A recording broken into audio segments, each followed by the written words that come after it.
Well, it's time to get started on this molding here, which fits underneath the top. And it's a more complex one, although they're all straight pieces. You got, of course, two on the side and one on the front. And I think it's a inch and a half. Inch and a half it is. So it's an inch and a half tall and about an inch, I think. Yeah, an inch this way.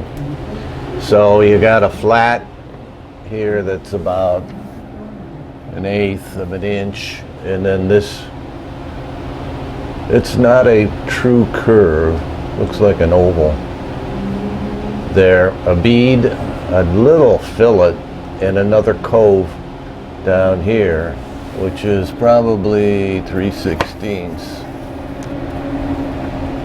No, 1/4 inch. Well, it's a 1/4 inch including that fillet through, so it's probably about 3/16 of a curve there. So this one's going to be more complex. Looks like we're going to have to use the hollows and rounds to make that shape. I can hog out a lot of this material here on the table saw to get ready, but it'll be in steps, and then have to use the hand tools to get to the exact shape that we want. Well, it started to work on the molding here, and I don't know what I did with my template. I made a little cardboard template and traced it along here. So you can see the flat, the curve, and then a bead, and then another flat, and then another cove there. So what I'm going to do is, on the table saw, get rid of all of this material up here and create these steps that you see there, and then cutting off very near the bead, and then down to that flat, and then another pair of stairs in there. So just by running across the table saw, each of these steps is 1/8 of an inch, which of course matches the width of the blade. I don't feel like putting a dado in it. So we'll cut that out. This is a piece of soft maple, not overly dense, so it should work pretty well. Well, you can see the steps now that we've got cut in here from the table saw. So you know, we've got a cove there, and a bead in the middle. So we'll use our hollows and rounds to cut that out. Well, it's coming along here. I'm not sure if you can see it, but I've planed off most of the steps here on the cove, and we still have a ways to go.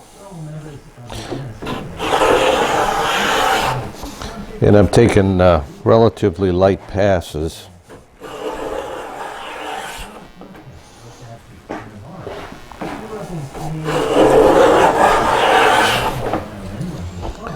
We're getting there. Well, I'm making a piece of molding here, and as you can see, I've cut out a lot of the waste on the table saw. I had 3 pieces to make, and I kind of got carried away with the steps here. So there usually a lot fewer of these than there is here, but I got doing it, and I thought, you know, if one step was good, a whole bunch would be better. So anyway, I've got the line on both ends of the molding here where I want the shape to be, and I've got one of my rounds here, and we're going to start by taking off those steps. So we want to come up with a nice cove.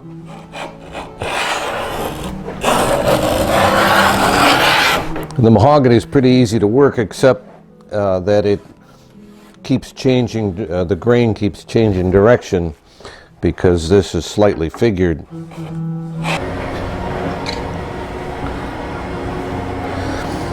There's a little cove here on the edge, and I'm using this small round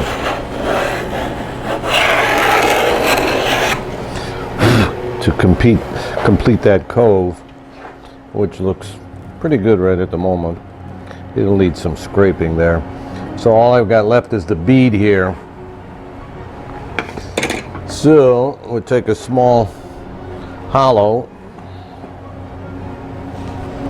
and put it on the edge.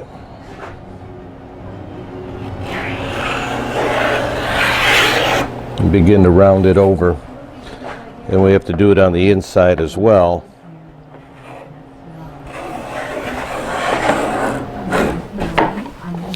Until it gets round, and then of course I have that scraper that will help round it over at the end.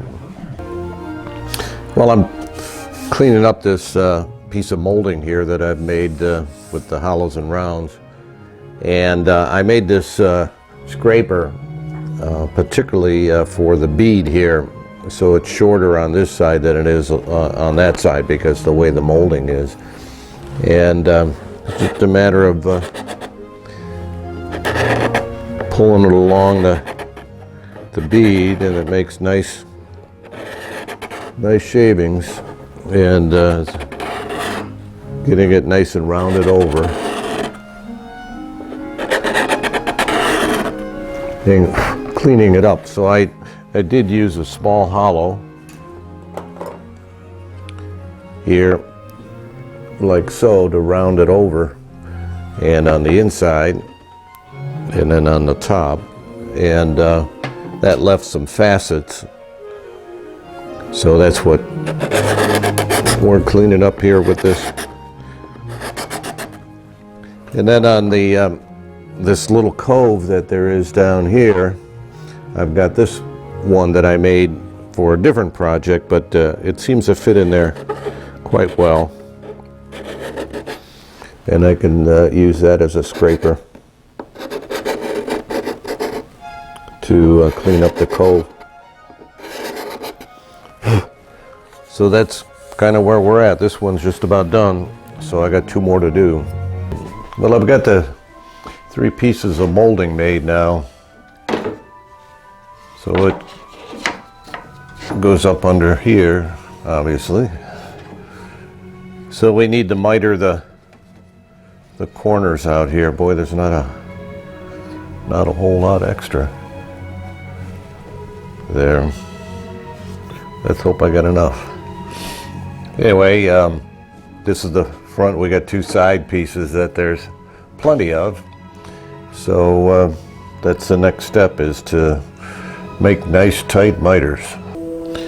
Well, I mitered the molding and mounted it this morning, so it's got some glue here in the front, and going back about 6 inches. The front is glued clear across and pin nailed, and that's what we've got on the side, a little glue in the front and then pin nails in the back. So at this point I'm waiting for it to dry, the glue to dry, and then we'll